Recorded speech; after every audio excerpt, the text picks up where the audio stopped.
Cada vez que a gente liga a televisão e assiste um jornal, ou cada vez que você acessa uma página da internet, ou vez por outra você recebe pelas suas redes sociais, pelas mídias das quais você faz parte, notícias desanimadoras sobre uma série de coisas.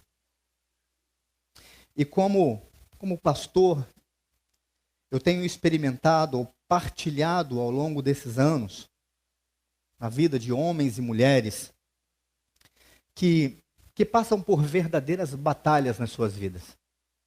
Grandes batalhas. E a gente acaba descobrindo que o seu país não precisa estar em guerra para você estar vivendo uma batalha. Às vezes elas são contínuas, às vezes elas são duras, às vezes elas são insistentes, e a gente parece que vai vendo e vivendo e enfrentando essas coisas. Foi pensando nisso que a gente começou a falar de novo aqui na igreja sobre sofrimento humano. Eu não sei se você já teve o privilégio de estar num consultório de algum médico, ou até mesmo na espera de um hospital, e você puxar assunto com alguém do seu lado. Você vai ouvir bastante sobre o sofrimento dos outros. E não só lá, não só nos hospitais, não só nos consultórios. Basta a gente olhar para pessoas que estão próximas da gente, e a gente percebe que o quanto o sofrimento humano está em volta da gente. Então nós propomos o seguinte: propomos que uma igreja de coragem, ela possa viver a paz de Cristo em meio ao sofrimento. E a questão aqui não é como que uma igreja de coragem possa viver a paz de Cristo. Não é uma receita. Aqui é uma afirmação. Aqui é uma igreja de coragem vivendo a paz de Cristo em meio ao sofrimento. E às vezes a gente olha para as nossas realidades e se pergunta, como assim? Assim não, pastor, o senhor não sabe do que eu estou vivendo lá em casa. O senhor não sabe o que eu vivo no meu trabalho. Não dá para falar que dá para viver a paz de Cristo em meio ao sofrimento. Dá sim. É preciso ter coragem. A grande questão é que coragem não é a ausência de medo, como os que estavam aqui na semana passada já ouviram. Coragem não é a ausência de medo. Li há um tempo atrás a frase de um autor, eu depois descobri que essa frase nem é dele, mas li a frase em um dos livros de um autor chamado Gary Chapman, e ele dizia o seguinte, que coragem não é a ausência de medo, mas a capacidade de prosseguir mesmo quando temeroso. Ou seja, nós temos medo sim, mas nós continuamos. Precisamos continuar, precisamos avançar. Isso é coragem. Pouco tempo, muito recentemente, meu filho Natan, e a igreja o conhece, com 8 anos, disse o seguinte, me fez a pergunta: pai, o senhor tem medo? Falei, tenho. Do quê? De um monte de coisa. E eu tenho certeza que ele queria escutar do pai dele dizendo, não tenho medo. Tenho medo de nada. Tenho certeza que ele queria ouvir isso. Falei, filho, mas a gente precisa ter coragem. E ele falou assim, como assim? Como é que a gente tem coragem e tem medo ao mesmo tempo? Falei, coragem não é não ter medo. Coragem é enfrentar os nossos medos. É prosseguir. A grande questão é o que a paz de Cristo pode fazer em meio a tudo isso. E eu faço algumas afirmações então aqui para a gente nessa noite. Primeiro, eu acredito que a partir do Evangelho, e somente a partir dele, pessoas de coragem podem experimentar a paz de Cristo. A partir do Evangelho, uma igreja pode experimentar a paz de Cristo. Creio nisso e afirmo isso aqui. Creio também que a partir do Evangelho, nós temos uma boa notícia. Ou quando nós temos o Evangelho, nós temos uma boa notícia, mas não um bom conselho. O evangelho não é um bom conselho. O evangelho não é a reunião de um monte de conselhos que nos ajuda a viver bem, embora ele nos ajude a viver bem. Mas o evangelho, a boa notícia de Deus, não é a mesma coisa que um conselho, aqui bons conselhos para se viver. O evangelho é a boa notícia de Deus. E logicamente, já que eu comecei falando sobre a gente liga a TV e ouve falar tanta má notícia, qual é a má notícia pela qual o evangelho vem trazer resposta? Qual a má notícia que a boa notícia de Deus vem confrontar? A má notícia é que nós nascemos com uma sentença de morte. Nós nascemos com uma condenação. Falei aqui no batismo aqui do João Lucas, tão lindo, tão alegre. Como pode ser já pecador? Nasceu com uma herança, com um pecado original que aconteceu muito tempo atrás, nos primórdios da raça humana, assim quando a Bíblia conta a nossa história. Gente, e sinceramente, tanto aqui para nós aqui, como para aqueles que me assistem pela internet, eu estou falando a partir da Bíblia. E se eu entendo, ou se você entende que a história humana não é contada a partir da Bíblia, o que eu vou falar aqui não vai fazer nenhum sentido. Mas a Bíblia nos conta desde o início como isso aconteceu. Nós vivemos numa terra, sim, que sofre as consequências de um ato dos nossos pais, Adão e Eva. Mas então veio uma boa notícia, nós já cantamos ela aqui essa noite. Veio uma boa notícia. Mas a gente precisa estabelecer isso. O Evangelho não é bons conselhos. O Evangelho é uma boa notícia. Portanto, eu acredito que a partir do Evangelho, pessoas de coragem podem experimentar a paz de Cristo. Eu acredito que a partir do Evangelho nós temos uma boa notícia, mas não um bom conselho. Mas acredito ainda que a partir do Evangelho nós adquirimos subsídios, elementos para que toda essa luta que vem sobre a gente possa ser enfrentada. Eu acredito que a partir do Evangelho nós temos elementos, ferramentas, ensinamentos para nos ajudar a enfrentar o que eu chamo aqui de dias sombrios. O que é um dia sombrio? É aquele dia que parece que tudo deu errado. É aquele dia que parece que a vida está indo muito bem até então e de repente um acontecimento da vida vira tudo de perna para cima. E aquele controle que a gente achava ter da vida, que nós não temos, ele vai embora. E o dia se transforma. Se você nunca viveu dias sombrios, é muito provável que você conheça alguém que tenha vivido dias sombrios. Mas eu acredito que a partir do Evangelho, nós adquirimos sim ensinamentos de Deus para enfrentarmos esses dias sombrios. Eu estou dizendo isso porque talvez você esteja passando por um desses dias. Das coisas não se ajustarem, não se resolverem, não andarem para frente. Portanto, nessa noite, a mensagem aqui ela é muito simples. Eu quero hoje falar para você sobre o Evangelho. Eu quero reafirmar o Evangelho. Eu quero reafirmar a boa notícia com você.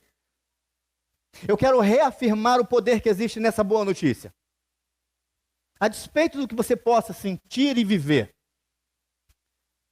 E aí você pode pensar, o pastor vai abrir então a Bíblia lá em Mateus, Marcos ou Lucas. Não, eu vou abrir a Bíblia em Esther, capítulo 4. Na verdade, você se não quiser abrir a Bíblia, eu trouxe este texto aqui, porque vai ser este texto aqui. Vamos ler juntos? Ou a igreja poderia ler, por favor, esse texto? Dá para ler pelo tamanho que está aí na fonte? Dá? Vamos lá? Vai...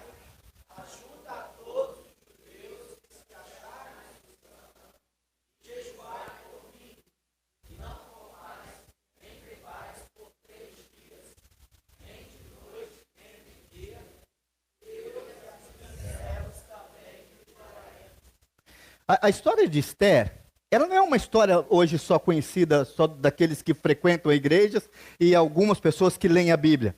Até a novela virou há pouco tempo, não é verdade? A história de Esther. Aqui na igreja até nós tivemos um tempo de reflexão sobre a história de Esther. Mas assim, num breve resumo, o que acontece aqui?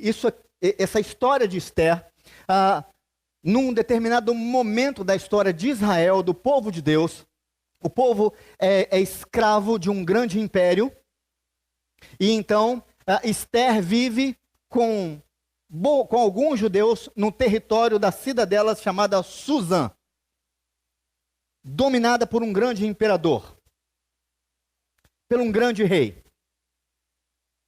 E a história começa mais ou menos assim. Esse rei resolve dar um grande banquete, de muitos dias, para mostrar para todos os reis o quão poderoso ele era. O rei Assuero. Então ele convoca todos os príncipes, todos os reis, todos aqueles que são líderes em comunidades, em famílias, para participar deste grande banquete. E num desses dias desse banquete, esse rei tinha uma rainha chamada Vasti. E num dia que ele estava já, diz a Bíblia que ele estava já muito alegre por causa do vinho que ele tinha bebido já há vários dias, ele manda chamar a rainha Vasti, que segundo a Bíblia era uma mulher muito formosa, muito bonita, para que ele pudesse exibir a rainha Vasti para os seus convidados. E a rainha Vasti não vai. E ela não vai. O rei fica profundamente irritado e ele chama os seus conselheiros e ele diz assim, então, o que vocês acham disso que a rainha Vasti fez? E eles falaram, foi ruim demais, vai pegar mal. Porque o Senhor, que é o rei todo-poderoso, chama a rainha para que ela venha se apresentar diante do povo. E ela não vem, imagina só se isso vira moda aqui no reino. Se tudo quanto é mulher nossa, quando a gente chamar ou mandar alguma coisa, ela falar que não vão. Não dá. O que vocês sugerem? Tira o trono de Vasti, tira a coroa dela. E diz a Bíblia que o rei acha que essa ideia é muito boa. Então a rainha Vasti perde a sua coroa. E aí, os súditos do rei, os sábios do rei, ainda falaram, o senhor tem todo o poder, o que você pode fazer? Escolhe dentro de todo o império, de todas as mulheres que estão debaixo do seu domínio, escolhe uma rainha, alguém para colocar no lugar da Vasti. E assim acontece. Um grande processo seletivo começa e as mais belas mulheres são levadas para aquele lugar, para aquele palácio, e depois elas são tratadas durante um bom tempo, um belo tratamento de beleza, com tudo que se tem direito, de Mary Kay, como o Paulinho falou um dia desse, para lá. Um ano se tratando, ou sendo tratadas. Mas havia uma judia nessa história, Esther, que morava com um parente, porque já não tinha mais pai. Uma linda mulher também. E acontece, num resumo da história, que essa mulher é escolhida para ser a rainha. A Esther morava com um parente chamado Mordecai. E um dia Mordecai está passando pelo palácio, e ele tinha acesso ao palácio, e ele está passando por ali, e ele percebe, ele escuta dois servos do rei discutindo e tramando a morte do rei. Ele fica sabendo disso, ele vai lá e conta para Esther. Ele fala assim, olha, eu vi dois servos do rei tramando a morte do rei. Ela conta para Esther, apura-se os fatos e realmente era verdade. O rei, então, toma partido nessa história, manda executar aqueles homens e registra nas crônicas do rei, do reino, que o judeu chamado Mordecai tinha um dia salvado a vida do rei. Mas a história segue.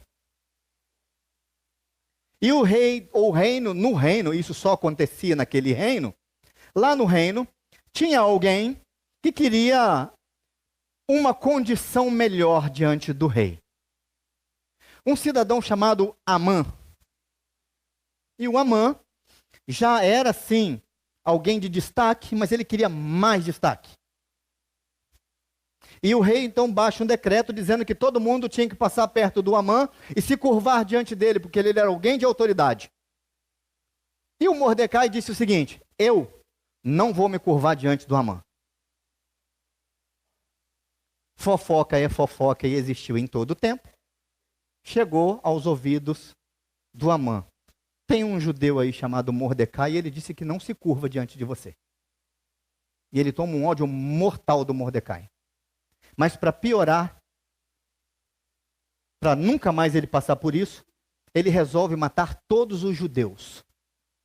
E ele volta-se para o rei e diz: ô rei, tem um povinho aí que não se curva diante das suas vontades, não.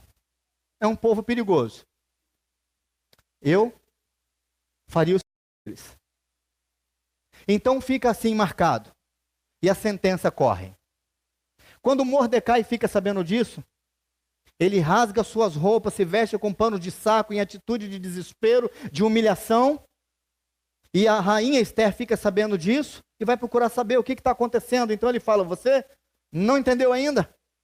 Há uma sentença, um decreto do rei dizendo que todo judeu deva ser eliminado.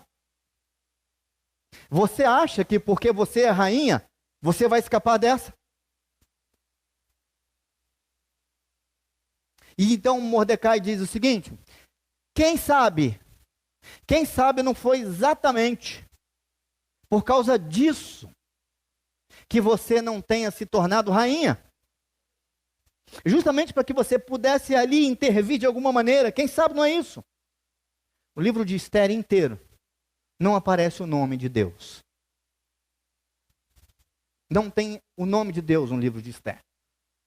Mas é possível então nós vermos pessoas que adoram a Deus, que servem a Deus, sem mesmo mencionar o nome de Deus. Que é o que Mordecai faz. Mordecai não se curva diante de ninguém. Se curva diante de Deus. E Esther, então, ela toma a seguinte decisão. Você sabe que qualquer pessoa, qualquer uma, mesmo eu, se for lá na casa do rei, lá na sala do rei, sem ser chamada, você sabe o que acontece? É sentença de morte. Mas ela diz: vai, ajunta todos os judeus que se acharem em Suzã e jejuai por mim. E não comais nem bebais por 3 dias, nem de noite nem de dia. Eu e as minhas servas também jejuaremos. E depois disso eu estarei com o rei. Se eu morrer, morri. A história dá uma grande reviravolta.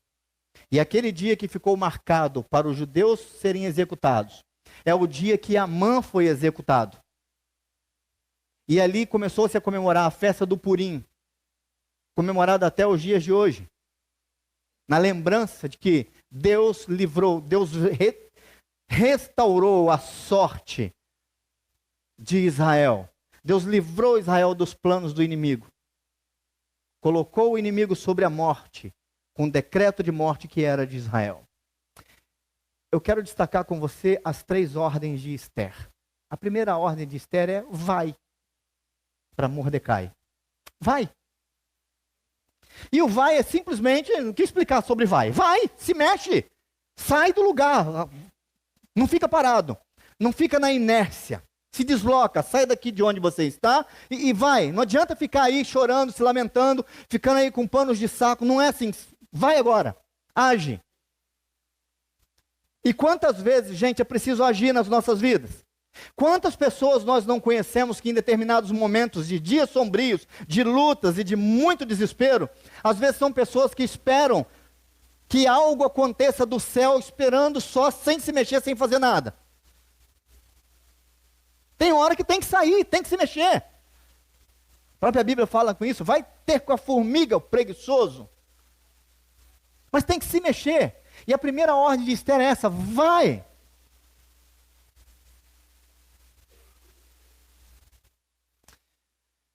Nós vivemos tempos em que ações assim, quando pessoas são desafiadas a se mexerem, a sair do lugar, tem ficado no esquecimento. Eu me lembro da passagem de Israel pelo Mar Vermelho, o povo desesperado, Moisés mais desesperado ainda, e Moisés consulta Deus: Senhor, o que eu vou fazer? E Deus dá uma ordem simples para Moisés. Deus fala assim: Moisés, diga o povo que marche. Anda. É tão bacana a gente ver, viver aqui na igreja os resultados do encontro de jovens, do encontro de casais, da festa de missões. Mas se não tiver alguém indo, se não tiver alguém se mexendo, não sai. Corre atrás. Esther percebe que não poderia ficar parada. E ela percebe que ela precisa de colocar alguém em movimento. Eu vejo aqui uma possibilidade aqui. A liderança de Esther, eu acredito que seja algo muito bacana. Mas existe uma segunda ordem da Esther, como nós vimos. Ajunta o povo. Eu cresci ouvindo um dito popular, o Neto gosta muito de frases, não é? Mas eu cresci ouvindo, não sei se na Paraíba tinha. Mas lá em Bitirama, quando era pequenininho, nós dizíamos que a união faz a força. Tem também? Tinha uns engraçadinhos que falavam que a união fazia era açúcar. Mas a união faz a força. A própria Bíblia nos diz que é bem melhor serem dois do que um. Eclesiastes, capítulo 4, versículo 12, diz que o cordão de 3 dobras é mais forte. A Bíblia diz que onde estiverem 2 ou 3 reunidos, meu nome, lá estarei. E tem gente que ainda insiste em viver sozinho. Em fazer as coisas sozinho. A Esther diz, vai, mas ajunta. Vamos organizar esse povo aqui. Vamos trazer unidade. E ajunta quantos judeus ela precisa? Todos. Todos os judeus. Quantos são? Não sei quantos são. A Bíblia não fala. Mas não dá para ficar ninguém de fora. Não dá para deixar ninguém de fora. E aqui está um dilema gigantesco, um desafio enorme para nós, igreja. Porque alguém já disse no passado que a igreja é o único exército que abandona os feridos no campo de batalha. As pessoas caem e nós as abandonamos. Isso me faz lembrar de um filme. Eu creio que eu tenha trazido uma cena aqui.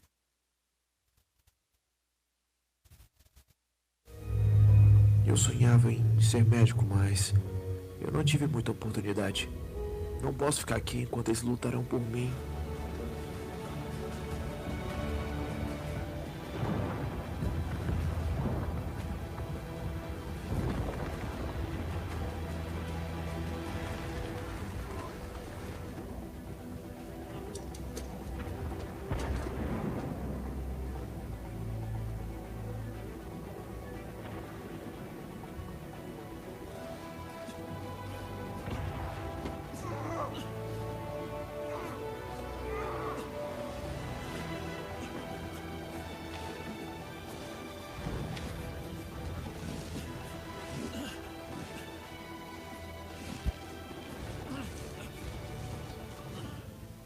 Me ajuda a salvar mais um.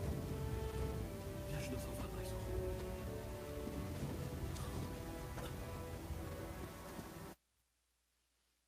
Essa frase final ali do vídeo, para mim, ela é maravilhosa. Vocês escolheram esse tema, não é? Sobre o mais um aqui. Eu mais um. A frase dele é, me ajude a salvar mais um. Ele está orando. No filme, ele terminou de fazer uma oração. E quem conhece a história do filme sabe que o filme é fantástico. História de um homem que quer ir para a guerra como médico, mas ele resolve que ele não vai colocar a mão em armas. Ele vai salvar a gente, sem dar um tiro. E ele faz isso. Mas no pior momento da batalha, no dia mais sombrio da batalha, ele está sozinho lá no campo de batalha. E ele não entende. Ele não entende qual é a vontade de Deus para ele. Ele sabe que ele se preparou, ele tem princípios, ele tem valores inegociáveis para ele, ele não abre mão disso.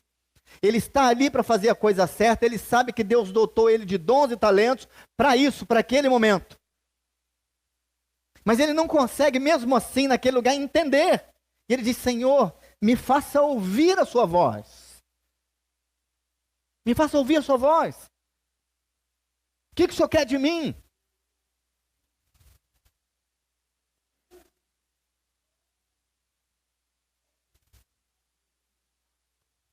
Esta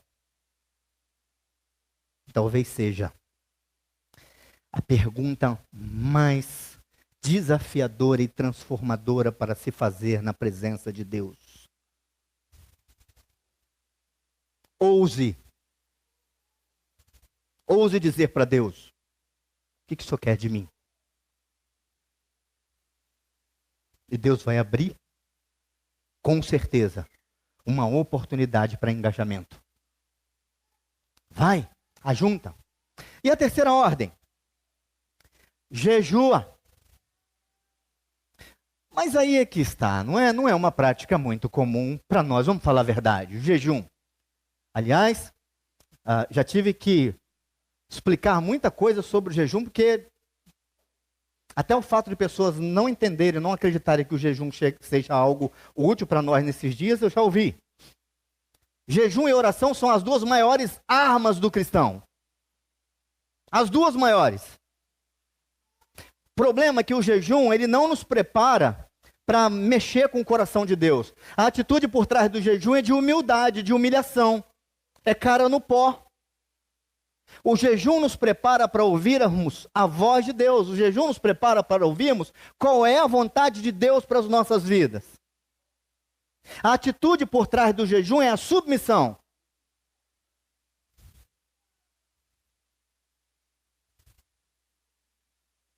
Embora o jejum tenha sido utilizado na história bíblica em momentos de extrema crise, ele não precisa ser usado só em momentos de crise.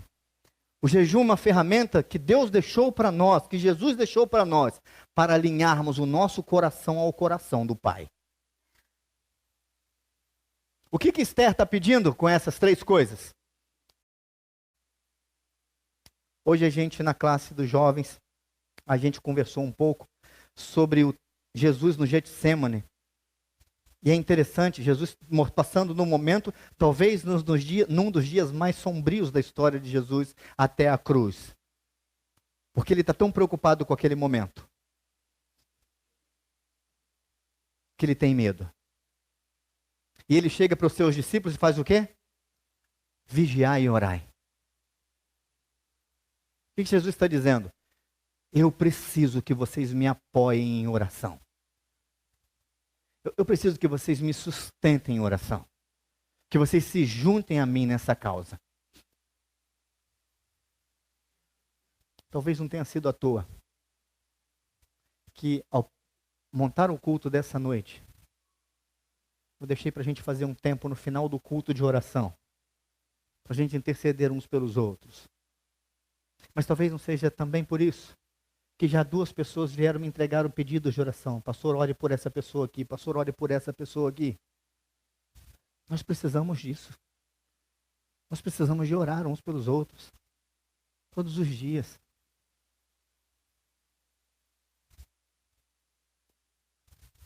Nós precisamos de nos unir nessa batalha. Existem pessoas enfrentando dias sombrios. Esses dias sombrios, hoje, para essas pessoas. Mas, pensando então na nossa história, a gente sai então lá da Esther, e uma olhadinha básica, retrato dos nossos dias. E eu confesso, eu só peguei a parte ruim disso daqui. A parte boa a gente trabalha muito bem com ela. Mas nós vivemos dias de desconfiança. Não se confie em mais ninguém. Aliás, não se pode. É o que se diz por aí. Nós vivemos dias de falta de perspectiva, ou seja, como vai ser? O que vem aí? Vai melhorar? Será que pode piorar? É o que a sociedade ao nosso redor tem feito. São essas perguntas que a sociedade tem feito. Nós vivemos o tempo das enfermidades modernas. Cada dia parece um negócio pior. A própria Organização Mundial de Saúde vai acrescentando dia após dia novas enfermidades. Um dia desse nós estávamos na classe de jovens e as meninas que estavam lá falaram, olha, isso agora já é considerado doença. O que era? Lembra? Ministério da Saúde. Ansiedade é doença.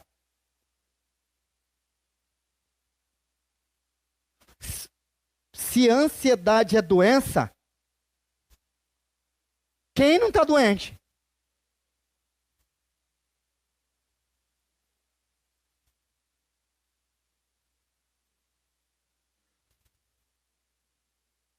Nós vivemos dias de instabilidade emocional.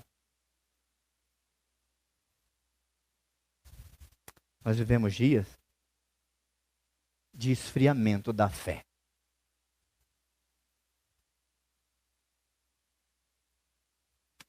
Nós vivemos dias de esgotamento. As pessoas estão cansadas todos os dias. Você que sai de casa para trabalhar, para estudar, você tem conseguido, sinceramente, parar um dia e falar assim, hoje eu consegui descansar? Mente e corpo.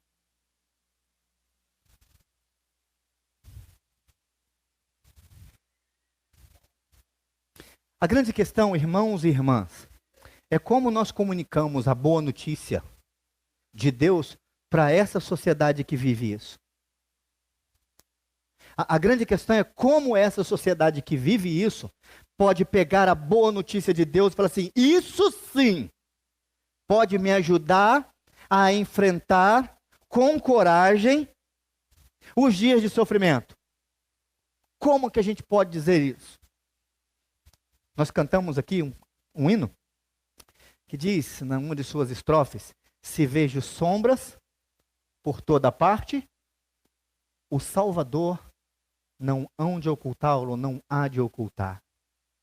É o texto que o hino diz, brilho celeste, enche a minha alma, glória do céu. Aleluia, sigo cantando, dando louvores, pois Cristo é meu. O autor desse hino, com certeza, sabia o que era dias sombrios. Mas é no meio de tudo isso que ele, sabendo que tendo o Salvador, ele poderia passar por esses dias. E Deus parece gostar de dias sombrios. É interessante isso, porque quando a gente olha para a história bíblica, a gente vê que Deus trabalha no meio do escuro. Aliás, a Bíblia diz que luz e trevas para ele é a mesma coisa. Tem diferença. A melhor estratégia para enfrentarmos dias sombrios é buscarmos a luz, é estarmos perto da luz. Jesus disse que ele era a luz do mundo, e porque ele era a luz do mundo, eu e você também deveríamos ser a luz do mundo. Estar perto da luz.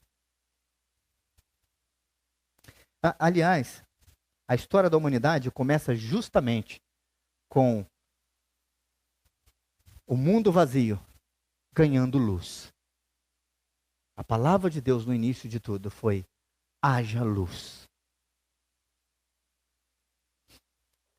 Certa vez, fomos participar de uma peça teatral na igreja, lá em Ibitirama, bem jovem, tem muito tempo isso.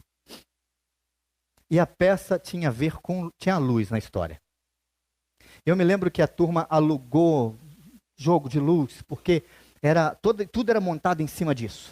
E a moçada ensaiou, preparou, e convidaram pessoas, né? Antigamente a gente convidava a gente para rua fora, com carro de som amarrado com a caixa de som, de qualquer jeito, e o pessoal fazia isso. E a igreja estava cheia, lotada. Domingo à noite, culto. Quando foi começar o culto, a energia acabou. Eu me lembro da moça que estava liderando a peça, eu acho que ela ficou muito deprimida naquela hora. Ela não queria conversar com ninguém. Eu não vou nem falar o nome dela aqui. Mas me lembro como se fosse hoje. Eu falei, filha, olha só, está todo mundo aí, a peça. A mensagem ia ser tudo em cima disso. E agora? Falei, vamos improvisar, né? Falei, como? Tem gente que nem sabe o que eu vou falar. Lampião. A gás. Tinha um lampião a gás na igreja. Templo grande. E aí foram lá acender aquela luz, e a gente estava ali discutindo o que fazer, o que não fazer. Eu falei, vamos fazer o seguinte. Chamamos a turma, falei assim, vamos discutir. Entra 2, vamos espalhar jovens na igreja, lá, aqui, em tudo quanto é canto. Entra 2 jovens discutindo, pega esse lampião e fala que esse lampião não está no melhor lugar dele, que a gente tem que botar esse lampião ali. Quando chegar ali, o de lá levanta e fala assim, vocês estão malucos? Pega esse lampião e coloca para cá. Beleza? Chega no final, vocês decidem que o melhor lugar do lampião ficar é no centro, onde dá para iluminar todo mundo. E aí a gente fala sobre Mateus 5, tá, não pode esconder a luz que fica sob edificada, a gente prega nisso aí, vamos embora. Mensagem feita, beleza? Beleza. Espalhamos a galera na igreja, na hora do culto, na hora da peça, fizemos isso.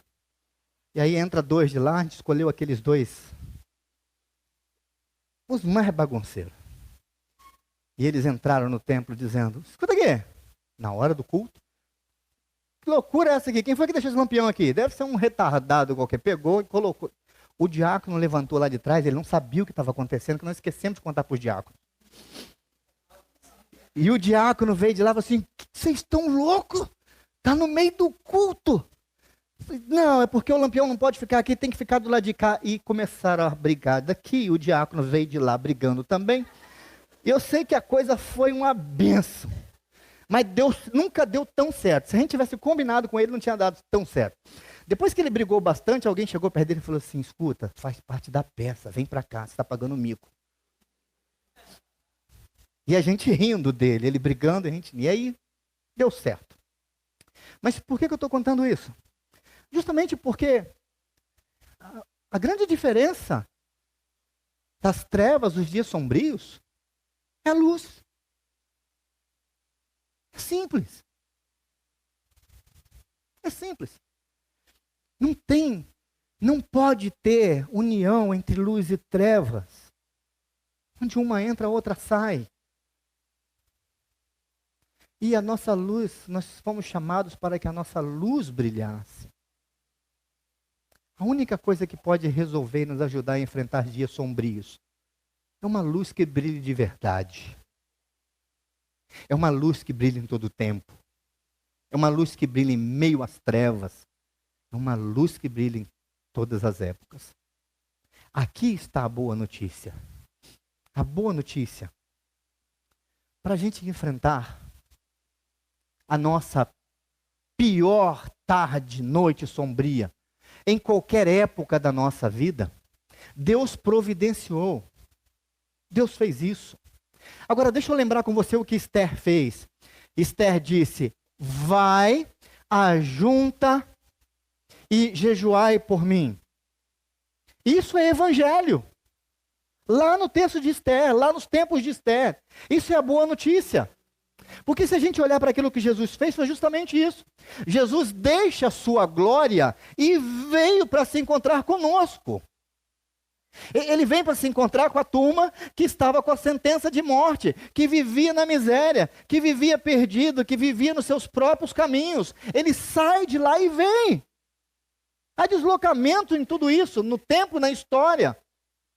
E se a Esther manda juntar os judeus, juntar todo mundo, Jesus veio para nos reconciliar com o Pai. Nós estávamos brigados com Deus por causa do pecado. E Jesus então vem e traz todo mundo para perto de Deus de novo. Abre o caminho, abre o acesso, sendo Ele próprio o caminho e dizer assim, você pode. Todos nós que estamos aqui nessa noite estamos a uma mesma distância de Deus, porque Jesus abriu o caminho. Ele veio para fazer isso com a gente, veio para nos trazer para perto dele, para perto da luz, para perto do Pai, para Deus que se declarou um Deus presente, o Emanuel, o Deus conosco. E o jejum? Jesus vivia jejuando. A questão não é essa. A questão é que se o jejum tem a ver com humilhação, Jesus se humilhou para elevar a nossa condição a Deus. Deixa eu dizer então o que é o Evangelho. O Evangelho é a boa notícia de que Deus consumou a nossa salvação por nós, por meio de Cristo, para nos levar a um relacionamento restaurado com Ele e, por fim, destruir todos os efeitos do pecado no mundo. Essa é a boa notícia de Deus. Essa é a boa notícia de Deus. Esse é o Evangelho. Meu querido irmão, minha querida irmã, o Evangelho é muito mais sobre o que Deus fez do que sobre o que nós temos que fazer. O Evangelho é muito mais sobre o que Deus fez do que sobre o que nós temos que fazer. A grande questão é que o Evangelho, essa obra maravilhosa de Deus, ele não vem sozinho. A boa notícia de Deus, ela não anda sozinha. A boa notícia de Deus, ela vem acompanhada de mudança de vida.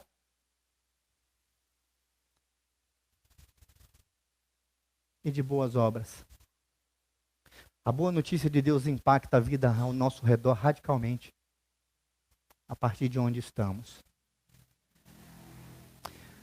Você precisa, nesse instante, parar, pensar e refletir a respeito dos dias sombrios. Como você tem enfrentado os dias de desespero? Você que conhece a boa notícia. E você que não conhecia a boa notícia do que Deus fez por nós? Como você enfrenta? Qual é o seu desafio diário pessoal na sua caminhada com Deus? Qual é? Em que parte da sua vida em que área da sua vida você precisa parar, prestar atenção, raciocinar?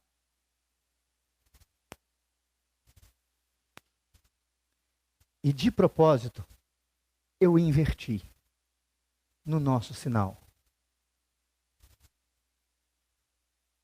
Sabe por quê?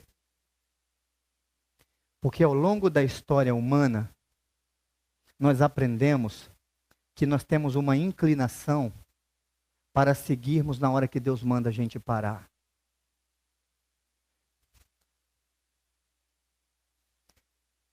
E nós paramos quando Deus manda a gente seguir. Então o convite é parar e pensar o quanto a boa notícia de Deus realmente impacta as nossas vidas. O Evangelho é muito mais sobre o que Deus fez do que aquilo que a gente precisa fazer. E isso tem que mudar a nossa história ao enfrentarmos os dias sombrios. A boa notícia de Deus é que tudo será restaurado um dia. E por causa dessa boa notícia, você pode ter coragem e fazer parte de uma igreja que com coragem consegue viver a paz de Cristo em meio aos sofrimentos. Eu creio nisto. Por isso eu trouxe essa reflexão aqui essa noite para a gente.